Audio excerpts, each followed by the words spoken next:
Bonjour à tous et ravi de vous retrouver pour ce nouveau numéro de Politique et Économie. En introduction, merci de mettre un pouce bleu à cette vidéo si vous aimez Politique et Économie et nous laisser évidemment vos commentaires pour un meilleur référencement sur Internet. Notre invité aujourd'hui, Olivier Delamarche, bonjour. Bonjour. Olivier Delamarche, vous êtes analyste financier. On va parler un petit peu de l'actualité économique et internationale. Je précise à nos téléspectateurs que nous enregistrons cet entretien avant d'avoir eu les résultats définitifs des midterms. On sait à peu près, on croit savoir que la Chambre des représentants va passer du côté républicain. Pour le Sénat, il y a encore des doutes. Il semblerait que les démocrates le gardent. Quelles seraient les conséquences d'un renversement total du Congrès américain au profit des républicains? Alors, si les deux chambres basculent, ça va devenir éminemment compliqué pour M. Biden enfin, c'est pas lui. Lui, il a plus de cerveau. Mais pour ceux qui dirigent derrière M. Biden, ça va devenir extrêmement compliqué parce qu'ils pourront rien faire voter, en fait. Et que le Sénat a quand même une large attribution de fonctions sur la politique étrangère. Donc ça va devenir compliqué de diriger les États-Unis et encore plus compliqué de soutenir M. Zelensky. Donc d'ailleurs les républicains l'ont annoncé déjà en disant que si jamais il passait, eh bien, il coupait les vivres à M. Zelensky, aussi bien en tant que fournisseur d'armes que fournisseur d'argent pour les comptes caïmans de M. Zelensky. Voilà, donc ça serait plutôt une bonne nouvelle. On arrêterait peut-être enfin, puisque nous sommes une simple filiale des États-Unis, hein, donc on répond présent à chaque fois que les Américains nous appellent, même si c'est en notre défaveur. Monsieur Macron arrêtera peut-être d'envoyer de l'argent à M. Zelensky plutôt que de le garder pour la France, qui n'est pas dans un état, que je sache, exceptionnel. Et donc, on ferait mieux de garder notre argent plutôt que d'aller envoyer ça à M. Zelensky et à ses sbires qui en profitent largement pour se faire construire des villas. Est-ce qu'on est sûr que si le Congrès américain passait entre les mains des républicains, l'Union européenne, Mme von der Leyen et M. Macron, cesseraient de... Non, je vous dis, si les deux chambres basculent, oui, là, il y a plus de probabilité que ça se passe comme ça. Si, en revanche, il n'y a que le Congrès, ça va être un petit peu plus compliqué. Oui. Oui. Alors, Olivier Delamarche, je vous propose de faire un petit bilan de l'Union européenne depuis 1992 avec le traité de Maastricht. Ça fait maintenant 30 ans qu'on est dirigé par Bruxelles en France.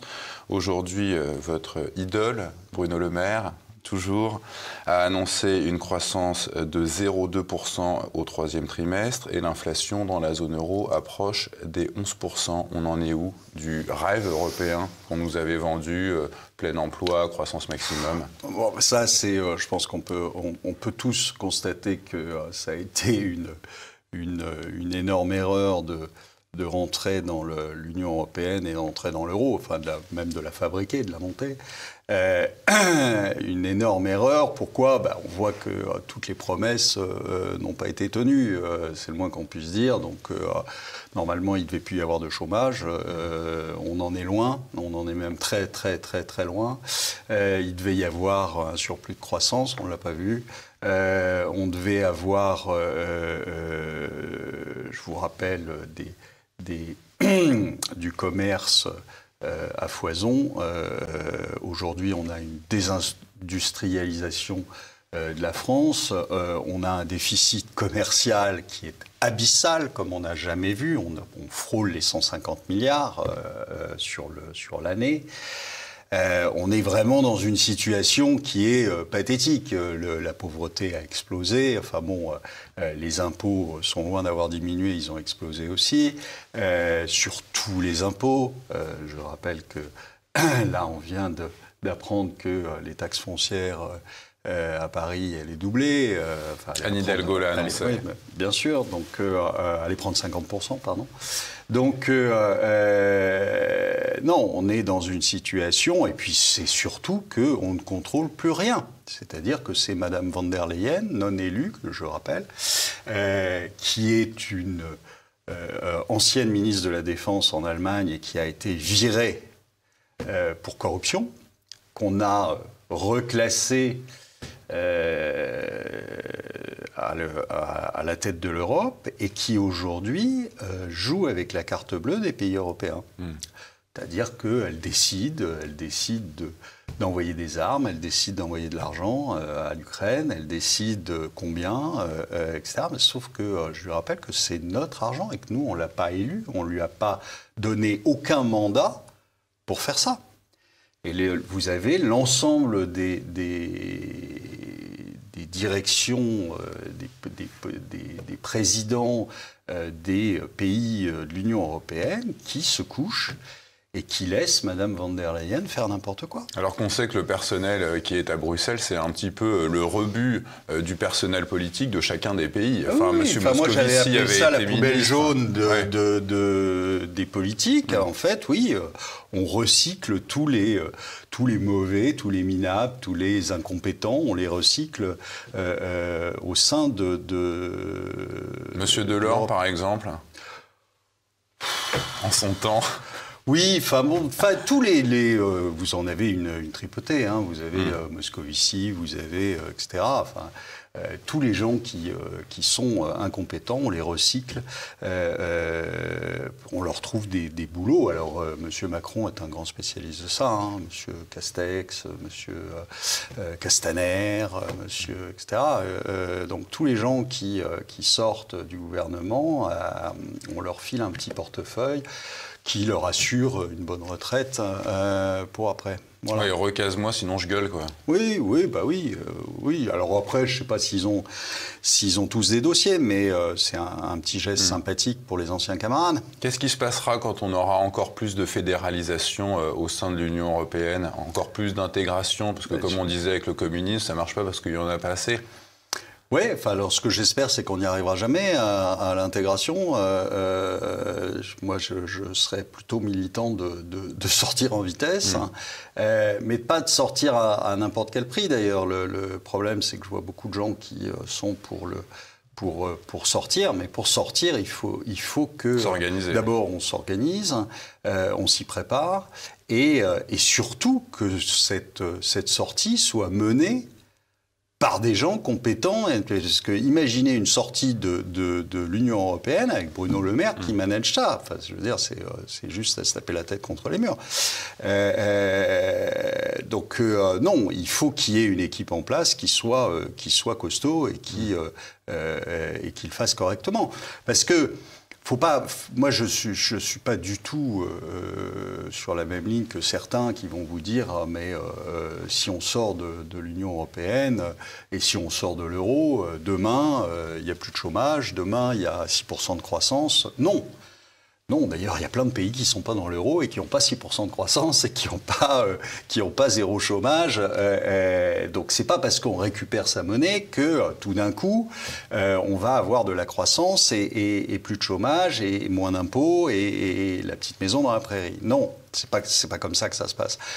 Malheureusement, si en plus on subit cette sortie de l'euro, ça va être catastrophique. C'est-à-dire bon. Donc, non, ça sera long, ça sera difficile.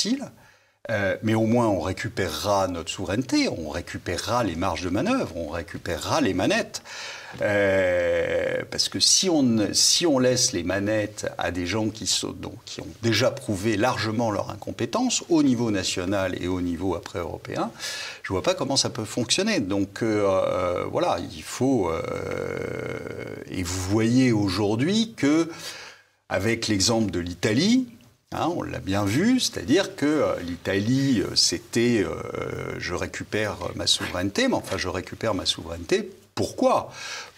pour l'instant, pour simplement empêcher l'immigration massive d'arriver en Italie, encore, je ne suis pas sûr qu'elle tienne le coup. Et puis, elle s'est couchée devant l'Europe d'une façon assez extraordinaire. Donc, en fait, on s'aperçoit que des gens qui ont des réelles convictions en politique, il n'y en a pas beaucoup. Hein. Et l'Italie, d'ailleurs, comment est-ce qu'elle va pouvoir continuer à se financer avec la remontée des taux ?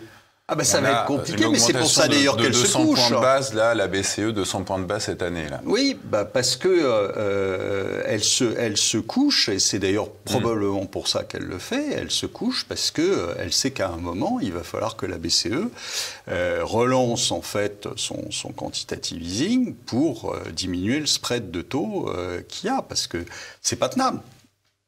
Le problème, c'est qu'aujourd'hui, on sait très bien que c'est pas tenable, la hausse des taux qu'il y a. Mais pas simplement en Italie. Hein. Mais c'est pas tenable, mais ça continue à tenir. Alors, ça continue aujourd'hui.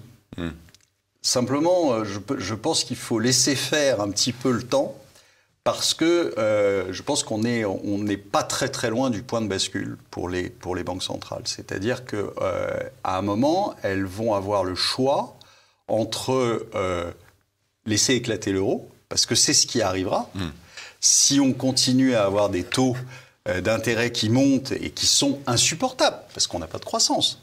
On a zéro croissance. 0,2% au troisième trimestre. Bruno Le Maire annonce 0,2, si vous voulez. C'est zéro, quoi. Voilà, c'est moins que l'épaisseur du trait. Donc, et on sait comment on peut bidouiller un chiffre de PIB. Donc, c'est pas très compliqué là-dessus. Donc, on est en récession, ça c'est sûr. On a une hausse des faillites qui est phénoménale.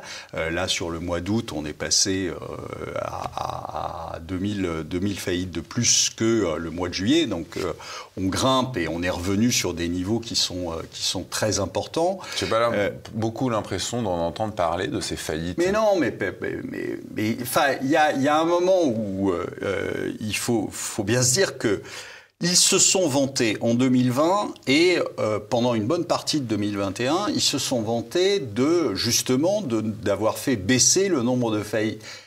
Évidemment, ils soutiennent à bout de bras toutes les sociétés, c'est-à-dire qu'on leur fait des chèques, on leur fait des PGE, on leur fait tout ce que vous voulez. Oui, mais qu'est-ce qui se passe quand on va demander le remboursement des PGE ? Qu'est-ce qui se passe quand on va arrêter de les subventionner à mort pour qu'elles ne fassent pas faillite ? Une fois que vous retirez les subventions, si vous voulez, poum, ça s'arrête, c'est terminé. Donc, dépôt de bilan. En plus de ça, on arrive là à un moment où on va leur demander le remboursement des PGE alors que leur chiffre d'affaires s'est effondré. Et qu'il va falloir payer la facture d'électricité au x10. Et qu'en plus, leur coût a explosé. Qu'est-ce qu'ils vous disent aujourd'hui, les entrepreneurs ? Quand vous voyez un entrepreneur, il vous dit, l'année dernière, je payais 170 000, 180 000, 200 000 euros d'électricité. Et aujourd'hui, je suis sur une base de négociation d'1,5 million à 2 millions. Comment voulez-vous qu'une entreprise supporte ça ?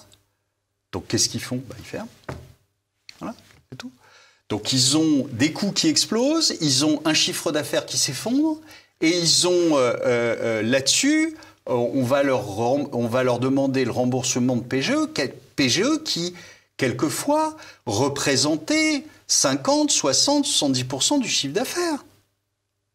On a voulu remplacer, en fait, du chiffre d'affaires par de la dette. Ça ne peut pas fonctionner. Ça ne peut pas fonctionner parce que ça voudrait dire que derrière, pour rembourser, il faudrait que l'entreprise ait une croissance phénoménale. Or, elle ne les a pas. Donc, voilà, fin de l'histoire. Donc, on va avoir une multiplication des faillites d'ici la fin de l'année. Au moment justement de ces renégociations de contrats d'électricité, d'énergie, etc., on va avoir une multiplication des faillites. Et puis, dès qu'on va demander le remboursement des PGE, c'est fini. Et pourtant, quand on interroge Bruno Le Maire sur l'état de l'emploi en France, il nous parle de la création de 80 000 emplois au dernier trimestre. Oui, mais 95 000. N'interrogez pas Bruno Le Maire. Bruno Le Maire n'a jamais su compter, donc ne l'interrogez pas. Bruno Le Maire nous dit qu'il n'y a jamais eu autant d'entreprises créées, mais en fait, c'est quoi? C'est des livreurs de pizza. C'est des Uber. Bon, donc... des entreprises unipersonnelles, donc qui ne créent pas d'emplois et qui ferment pour la plupart dans les 2-3 ans. Qui ferment mais pas dans les 2-3 ans, dans les 6 à 8 mois. Donc c'est ridicule. Enfin, je veux dire, on est dans un déni total. Il continue. C'est le type le plus incompétent du gouvernement. D'accord ? Et ce gars-là nous avait promis la chute de l'économie russe, on a bien vu. Mais aujourd'hui, qu'est-ce qu'ils font ? Ils se vantent partout qu'on a le plus faible taux d'inflation européen. Mais c'est faux. Vous bloquez les prix à ce moment-là. Évidemment que vous avez un taux faible de... Mais qu'est-ce qui va se passer quand on va retirer le bouchon ? Oui, le bouclier tarifaire. Oui. C'est ridicule. Ça prouve bien qu'il ne sait pas comment ça fonctionne. Donc, vous ne bloquez jamais les prix.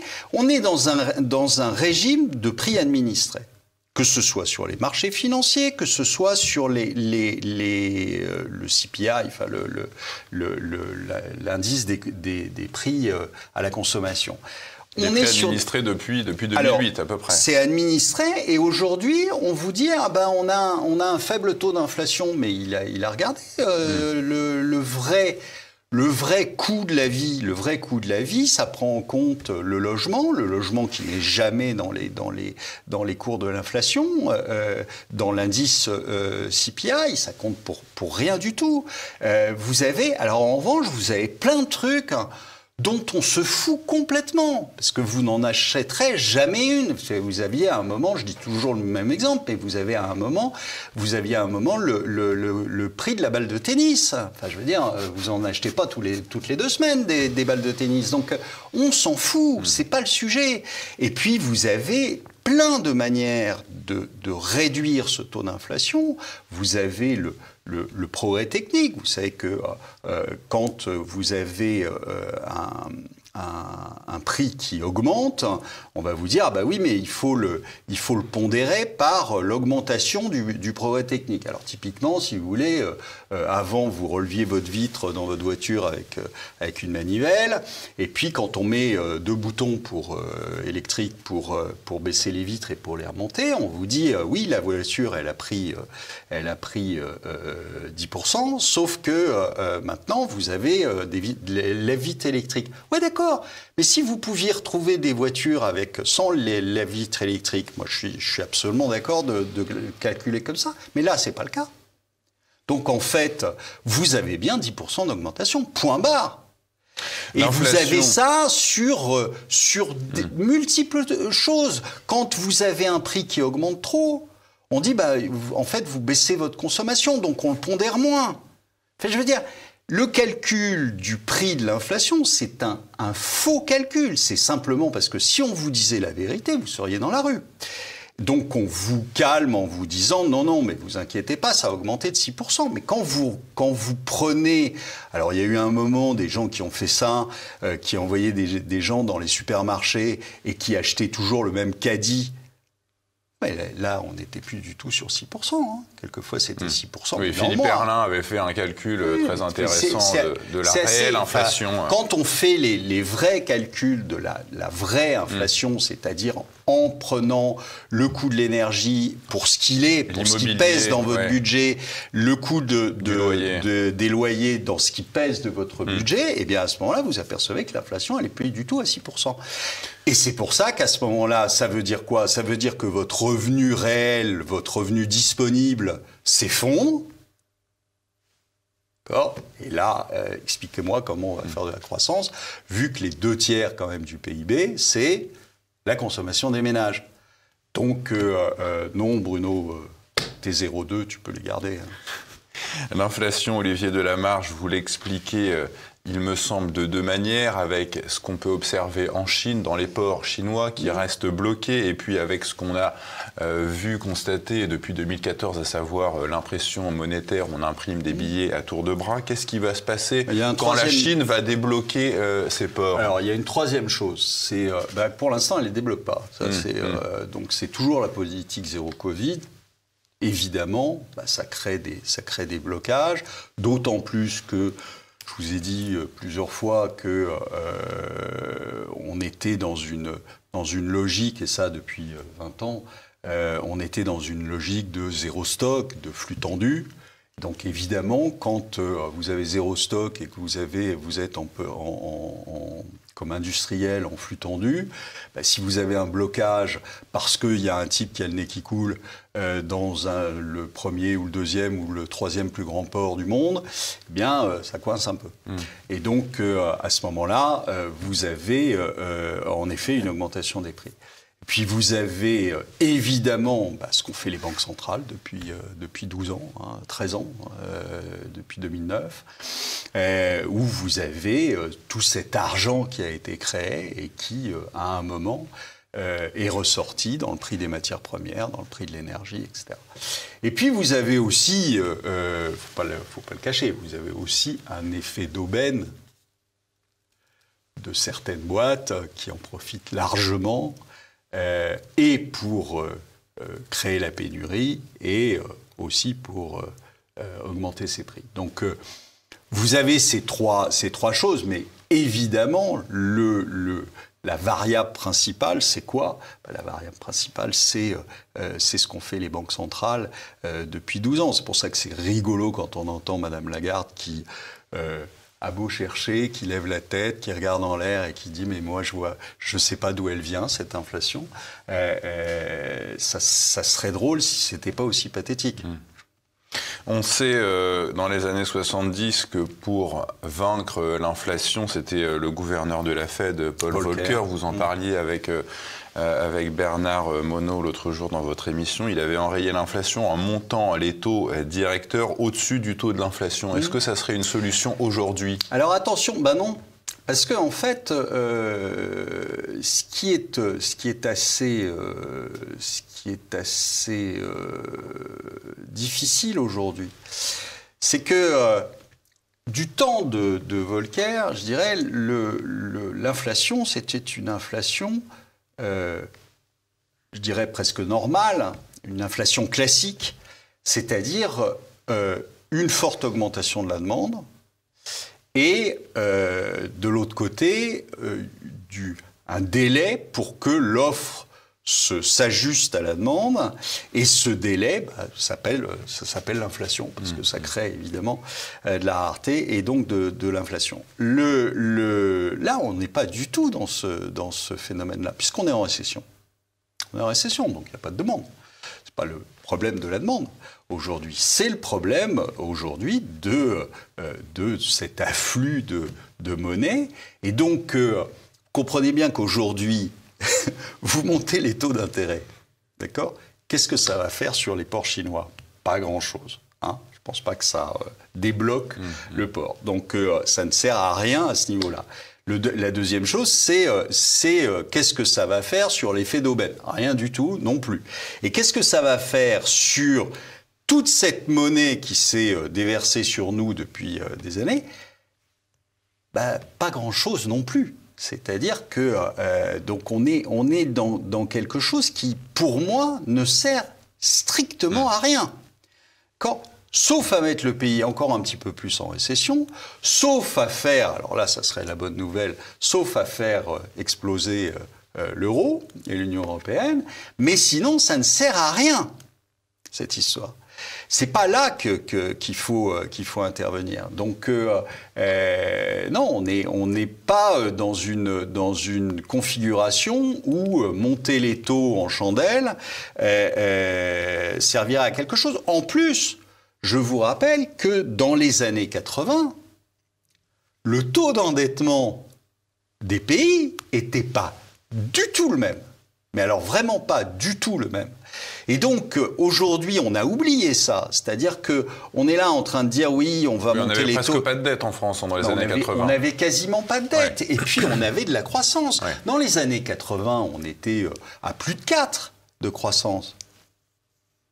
Là, on est au ras des pâquerettes quand on n'est pas négatif.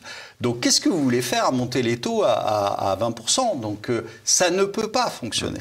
Et ça ne fonctionnera pas. Donc, et je pense que, d'ailleurs, les banquiers centraux sont en train de s'en apercevoir et que ce ne serait pas étonnant quand même que d'ici début 2023, ils basculent dans l'autre sens, c'est-à-dire qu'ils se remettent à faire du quantitative easing pour remettre les taux au plancher et qui se remettent à faire tourner la planche à billets pour. Et puis finalement, je me dis que ils doivent se dire que parce que il y a beaucoup de gens qui vont hurler devant leur poste en disant ben oui, mais s'ils recommencent la planche à billets, ben, les monnaies vont s'effondrer et on va avoir encore plus. Là, ça ne sera pas de l'inflation, mais ça sera de l'hyperinflation. Donc, la fin de la confiance dans la monnaie. Oui, mais finalement, ça les arrange, parce que ça fait disparaître la dette. Et donc, je ne suis pas sûr du tout que ça les choque plus que ça de le faire. Parce qu'ils ont, en fait, il faut quand même se rendre compte qu'on parle de banques centrales qui sont indépendantes, etc. Enfin, tout ça, c'est du bullshit. Elles ne sont pas indépendantes du tout. Elles dépendent du pouvoir politique et elles font ce que leur demandent les politiques, et ça depuis un moment. Alors, pas Volcker, mais il n'y en a pas eu beaucoup qui ont succédé à Volcker et qui ont une réelle indépendance. Donc, en fait, qu'est-ce qu'ils vont faire? Ils vont faire ce que va leur demander le gouvernement, c'est-à-dire d'éliminer cette dette par de l'hyperinflation. On va faire une pause. Olivier Delamarche, on revient dans un instant. Alors on continue avec notre invité Olivier Delamarche. Olivier Delamarche, maintenant qu'on a imprimé toutes ces liquidités, que le dentifrice est sorti du tube, est-ce qu'il y a moyen aujourd'hui, sans sortir de l'Union européenne, de faire baisser l'inflation? Je dirais non. Je dirais non parce que malheureusement c'est quelque chose qui n'a pas été anticipé. Le problème c'est pas du tout comme certains le disent, c'est pas du tout la guerre en Ukraine. Je rappelle que le prix du pétrole était au-dessus du prix actuel en octobre-novembre 2020, c'est-à-dire avant la guerre. 2021, pardon. Excusez-moi. Donc on était entre 80 et 90 dollars le baril. Donc c'est pas l'inflation n'est pas venue de l'Ukraine. Alors maintenant, ça a été un catalyseur, c'est vrai, parce que c'est même pas d'ailleurs la guerre en Ukraine, c'est le boomerang des sanctions idiotes qui ont été faites vis-à-vis de la Russie.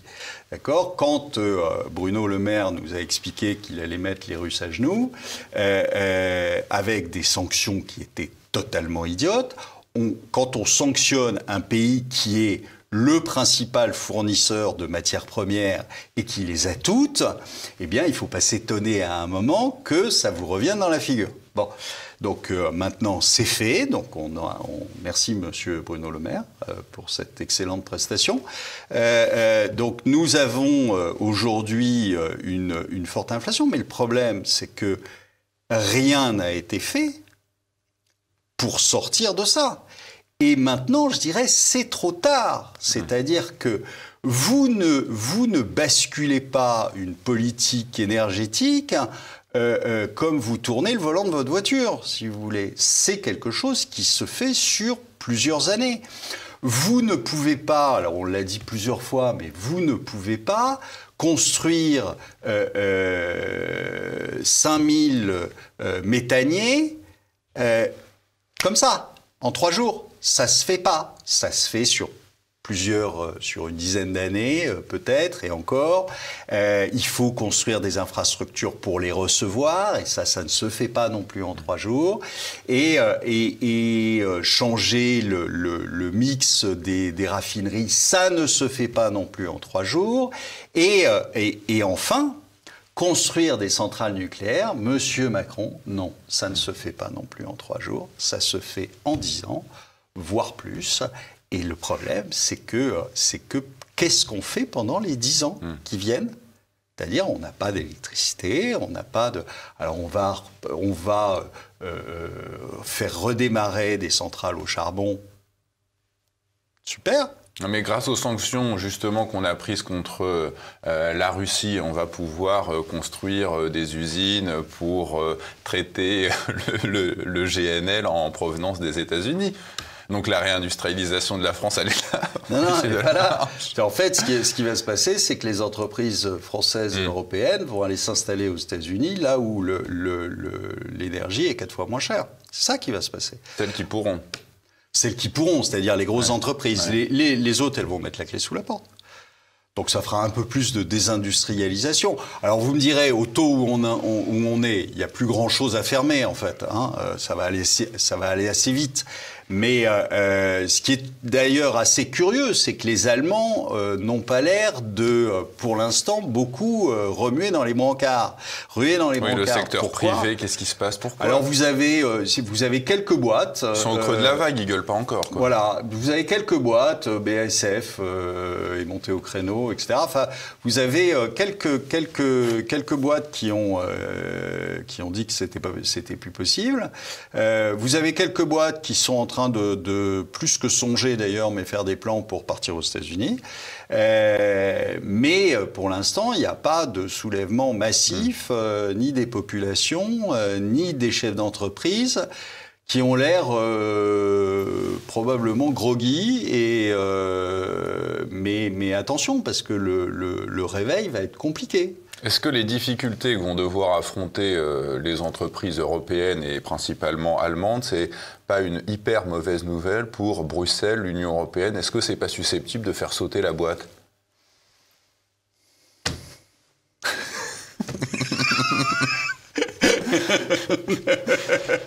Si seulement. Si seulement. La vraie cible des États-Unis, c'est l'Allemagne aujourd'hui ? La vraie cible des États-Unis, c'est l'Europe. Ouais. L'Allemagne qui a pourtant été toujours le valet continental des Américains, quoi. Oui, mais là, ils sont en difficulté, les Américains. Donc, il faut distraire. Ils sont en difficulté. Ils nous vendent leur énergie, ils nous mettent à genoux. Ils sont quand même en récession. Ils sont quand même avec une augmentation de la pauvreté comme jamais. Ils sont quand Dans même. quelle proportion ? Voilà, vous avez, il faut voir que le soi-disant plein emploi aux États-Unis est une blague. 5, ils disent qu'ils sont à peu près à 5. Est une blague, et puis vous êtes largement plus haut. Vous avez toujours un taux de participation de la population active qui est au plancher. Vous avez un taux de pauvreté qui a flambé aux États-Unis. Vous avez une classe moyenne qui est complètement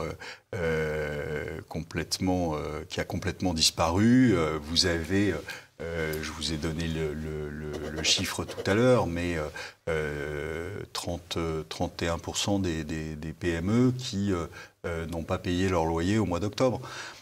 Donc, qu'on ne dise pas que tout va bien aux États-Unis, c'est pas vrai. Ils ont en fait, ils maintiennent une consommation, mais ils maintiennent une consommation en jouant sur la dette. C'est-à-dire que vous avez un endettement des cartes bleues, des cartes de crédit qui est au plafond. Vous avez un taux d'épargne qui est au plancher. Alors oui, ça permet de tenir quelques mois de plus, ça permet de faire illusion quelques mois de plus. Mais le problème, c'est que vous avez un taux d'endettement global, c'est-à-dire privé plus public, qui est de plus en plus effarant. Et si en plus vous avez une hausse des taux, ça va devenir très compliqué pour beaucoup. C'est-à-dire qu'il va y avoir des morts. Parce que quand vous avez des taux d'intérêt sur les cartes de crédit, vous savez, le principe, c'est qu'ils ont 5, 6, 7 cartes de crédit et que sur chaque carte de crédit, ils ont un débit autorisé, donc de 10 000, 15 000. Et sauf que quand vous les cumulez, ça commence à faire beaucoup d'argent. Et là-dessus, les taux ne sont pas à zéro. Hein. Les taux, ils sont entre 12 et 20. Hein. Donc là, c'est pas du tout la même plaisanterie. Donc très vite, vous arrivez à des situations qui sont intenables. Donc c'est pour ça que puis vous avez au global, vous avez énormément de pays qui se dédollarisent. Vous avez énormément de pays qui n'envoient plus leur surplus dans les obligations américaines et que donc ça va poser très vite un problème pour les États-Unis pour continuer à avoir des croissances importantes. Donc voilà, donc les États-Unis sont en perte de vitesse. Les États-Unis, à ce moment-là, qu'est-ce qu'ils font ? Comme d'habitude, pour régler un problème interne, qu'est-ce qu'on fait ? On déclenche une guerre.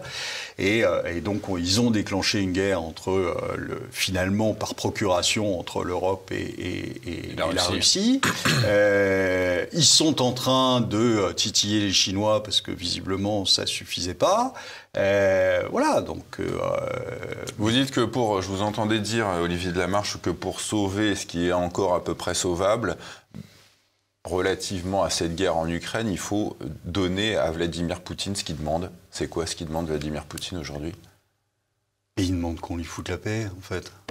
Hein ? En gros, il demande qu'on arrête de bombarder le Donbass. Il demande il demande simplement les accords de Minsk. Hein. Il n'y a rien de plus que ça.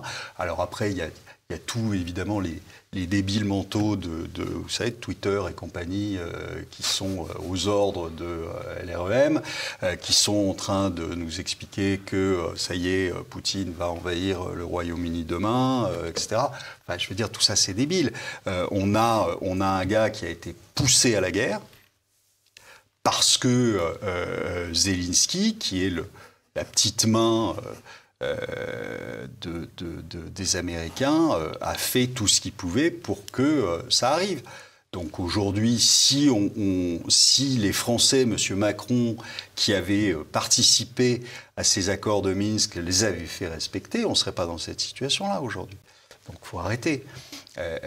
Et on met de l'huile sur le feu en disant « Ah ben non, moi je ne suis pas en guerre, mais quand même j'envoie tout ce qu'il faut pour que la guerre continue. » Je veux dire, on sait très bien que de toute façon, qu'est-ce qui se passe aujourd'hui ?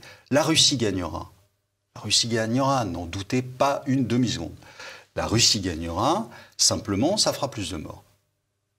Et en fait, on rend M. Macron comptable des morts ukrainiens ?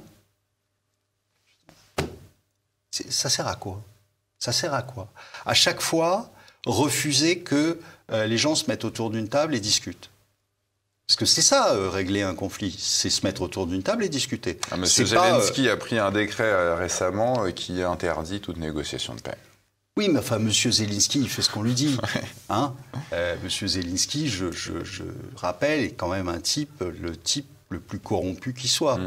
Enfin, le département américain lui a dit de baisser d'un ton, là, quand même. Oui, espérons que ça ne soit pas simplement d'un ton. Espérons qu'ils lui disent d'aller à la niche. Je veux dire, il y a un moment où il faut arrêter.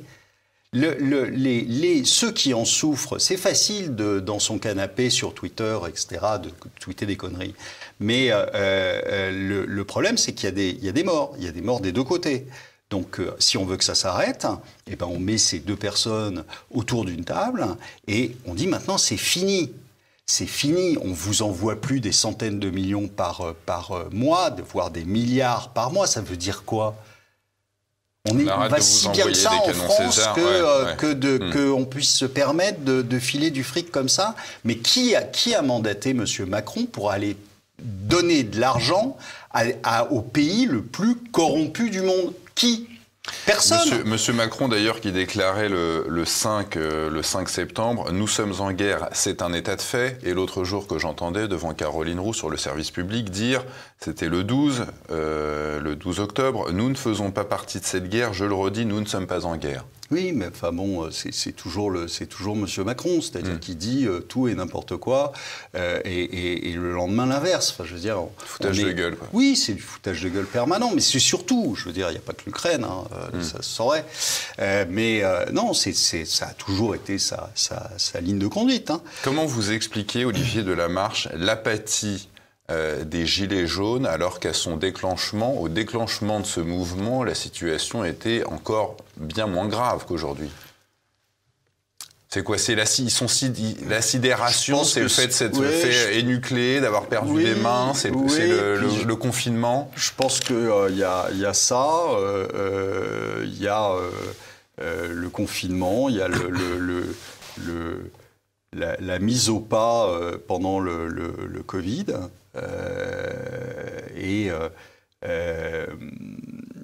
Voilà, moi je suis de plus en plus étonné, mais je suis de plus en plus étonné, pas simplement en France, hein, ça ne bouge nulle part, même aux États-Unis.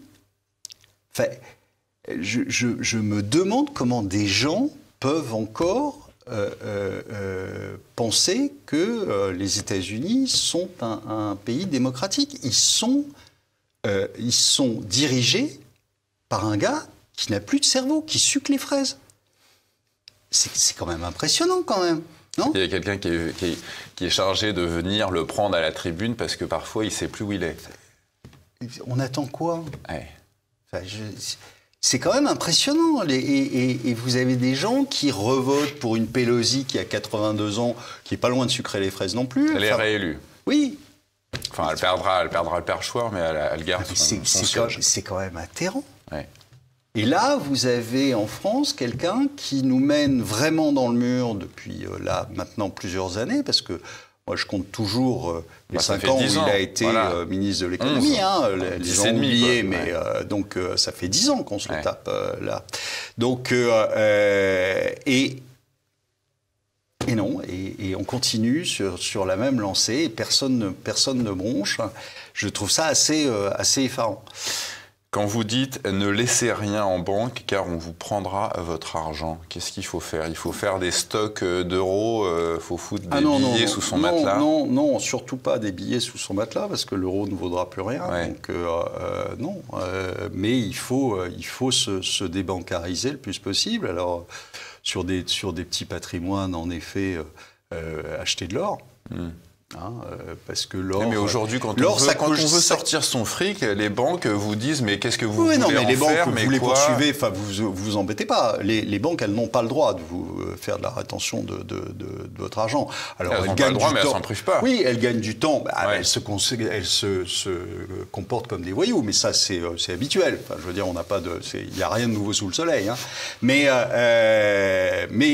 au final, elles sont contraintes quand même de le faire, parce que vous avez quand même le droit encore de faire à peu près ce que vous voulez avec votre argent. Donc vous achetez de l'or. Quand vous achetez de l'or physique, vous cochez toutes les cases. Vous sortez de la banque, vous n'êtes plus en euros, et vous avez un actif réel. Donc vous cochez toutes les cases. Et puis pour ceux qui ont plus d'argent, vous allez dans une banque privée en Suisse. Vous sortez de l'Union européenne, vous êtes dans une banque privée donc qui n'est pas une banque à risque. Puis là, vous êtes tranquille. Mais oui, je confirme, on vous prendra votre argent. Si vous laissez votre argent en compte courant dans une banque, et votre épargne, dans une assurance vie, etc., ça se terminera forcément mal.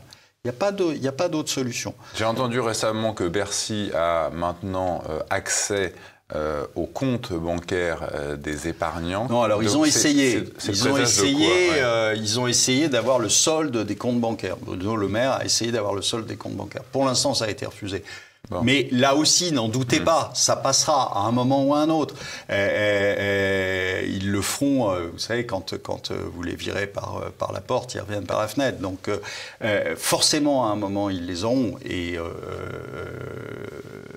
puis après, ça ne sera pas uniquement le solde, ça sera toutes vos transactions. Et puis, suppression de l'argent liquide, mise en place de l'euro numérique, etc. Et là, là, vous serez pieds et mains liés et ils se régaleront. C'est-à-dire, si vous ne votez pas bien, si vous critiquez le gouvernement, si machin, ferme le compte, et puis ça y est, c'est terminé. Moi, j'entends le mot crise dans la bouche des journalistes depuis que je suis né. On est en crise ou on est dans un changement de modèle aujourd'hui là. Ah ben, on est dans un changement de modèle parce que sinon, depuis que vous êtes né, on aurait la crise aurait été finie et puis on serait revenu en fait dans le modèle d'avant. On serait revenu dans le trend normal. C'est bien donc que c'est pas une crise. C'est bien donc que c'est un changement de modèle, que c'est en fait c'est une fin de civilisation qu'on a tout simplement.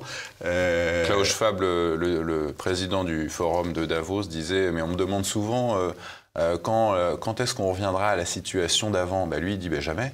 Mais jamais. Mais c'est évident. Et sur son site, on peut dire cette phrase, on l'a répétée ici sur le plateau de Politique et Éco. Rien, vous ne posséderez plus rien et vous serez heureux. Mais regardez, en fait, ce qui est en train de se passer, c'est un fait. C'est un fait. C'est quoi, c'est un complotiste, Monsieur Schwab? Non, c'est pas. Mais non, il y a en effet un mouvement d'autoproclamés élites, qui sont élites de rien du tout, qui sont incompétents en tout, et qui cherchent à se maintenir. Une espèce de caste qui cherche à se maintenir, et pour se maintenir, elle est obligée de durcir, en fait, de plus en plus ses actions, et on va de plus en plus vers quelque chose d'un régime autocratique et non plus un régime démocratique. Donc vous avez une petite classe de gens qui sont entre eux, qui sont parfaitement incompétents, mais qui essaient de jouer au grand, comme M. Macron, qui n'est pas sorti en fait de la cour d'école, quoi. Est-ce qu'il est encore humain en France de renverser la tendance? Est-ce qu'on peut compter sur une personne pour je ne sais pas si vous la voyez, la personne, moi j'ai bien du mal, j'en vois pas beaucoup, et donc voilà, parce que c'est tout un système en fait qu'il faudrait modifier. Vous dites le Frexit, c'est que du bavardage, en fait, il faudrait remplacer toute la classe politique. Ah oui, bien sûr. Oui. C'est un fantasme, le Frexit, quoi. Pour moi, alors, à l'heure actuelle, oui. À l'heure actuelle, oui, parce qu'il faudrait d'abord changer les bons hommes. Et puis des mentalités aussi. Changer les bons hommes, changer les Français restent attachés à l'euro. Qu'on arrive à se réunir autour d'une table et bosser le sujet. Là, aujourd'hui, vous êtes incapable de faire ça. Puisque de toute façon, dès que vous en parlez, vous êtes... voilà, donc vous êtes un fasciste, un nazi, un pédophile, ce que vous voulez. Enfin, bon. Donc fin de l'histoire. Qu'est-ce que vous voulez faire quand vous avez... là, je pense que le constat, tous les gens raisonnables voient que ça ne marche pas. D'accord. Donc, à partir de ce moment-là, soit on fait comme vous le disiez tout à l'heure, c'est-à-dire que, comme pour le communisme, c'est qu'on n'en a pas fait assez, soit vous vous réunissez autour d'une table, vous constatez que ça ne fonctionne pas, donc vous essayez de trouver un autre modèle. Bon, mais ça n'arrivera jamais. En tout cas, aujourd'hui, avec le personnel qu'il y a... Et parce qu'ils sont convaincus d'être dans le camp du bien, donc ils seront jusqu'au boutiste, quoi. Oui, et puis regardez ce qui se passe là en ce moment à l'Assemblée. Enfin, on est gouverné par des gens qui sont des minables. Il n'y a pas d'autre mot. C'est-à-dire que la seule chose qui les intéresse, en fait, c'est de garder leur poste. C'est leur boulot. C'est leur carrière. La France, ils ne savent même pas ce que c'est. Ils s'en foutent complètement. Ce n'est pas le sujet. Donc, ils ne sont pas là pour nous défendre. Ils ne sont pas là pour nous représenter. C'est pas vrai. Ils sont là pour représenter leur gueule à eux. Donc, voilà. Et tant que ça sera comme ça, si vous voulez, tant que vous n'aurez pas quelqu'un qui sera vraiment un chef d'État, quelqu'un qui a l'État chevillé au corps, eh bien, c'est même pas la peine d'y penser, quoi. Donc, tout ça, c'est pas du discours. C'est pas ça que je veux dire. C'est-à-dire que vous avez des gens qui aujourd'hui militent pour le Frexit et qui, je pense, le font de façon tout à fait honnête et sincère et convaincue. Le problème, c'est que ça ne marchera pas tant que vous aurez en place des gens qui sont... imaginez un Frexit qui serait subi. Soit l'Allemagne nous dit, bah, vous savez quoi, on va vous laisser jouer entre vous et puis nous on se barre. Soit une Italie qui finalement se réveille et sorte. La zone euro explose. Avec Bruno Le Maire aux commandes? Ça va être compliqué, hein? Olivier Delamarche, on arrive à la fin de cet entretien. Merci à vous de nous avoir suivis. Merci également de nous laisser un pouce en l'air si vous avez apprécié cet entretien et laissez-nous vos commentaires. Merci à vous, Olivier Delamarche, d'être venu sur le plateau de TV Liberté et on reparle de l'actualité dans quelques semaines. Très bien. Merci à vous et à bientôt. Merci.